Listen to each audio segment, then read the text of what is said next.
हे जे तुम्हाला लाल रेख दिसते ना 0 अंश, ते 0 अंश म्हणजे 0 कोन आहे. त्याच्यानंतर आपण बघणार आहोत लघुकोन.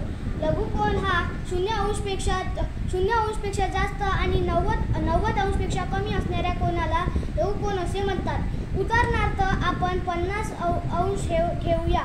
0 अंशपेक्षा 50 अंश हे जास्त आहे व 90 अंशपेक्षा 50 अंश हे कमी आहे. याचाच अर्थ असा की हे लघुकोन आहे. याच्यानंतर आपण काटकोन बघणार आहोत. काटकोनाचे माप 90 अंश असते. उदाहरण आपण हे काटकोन आहे. त्याच्यानंतर आपण विशालकोन पाहणार आहोत. विशालकोन 90 अंशपेक्षा जास्त आणि 180 अंशपेक्षा कमी असणाऱ्या कोनाला विशालकोन असे म्हणतात. उदाहरणार्थ आपण 150 घेतले आहोत. 90 अंशपेक्षा 150 अंश हे मोठे आहे व 180 अंशपेक्षा 150 अंश हे लहान आहे. याचाच अर्थ असा की 150 अंश हे विशाल कोन आहे. यानंतर आपण सरळ कोन बघणार आहोत. सरळ कोन हा 180 अंश असते.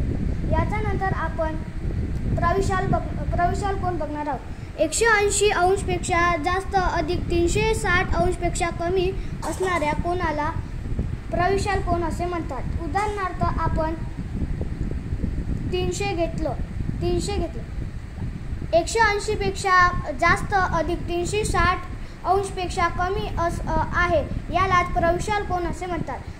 व आपण पूर्ण कोन बघणार आहोत. पूर्ण कोनाचे माप 360 अंश असते. धन्यवाद.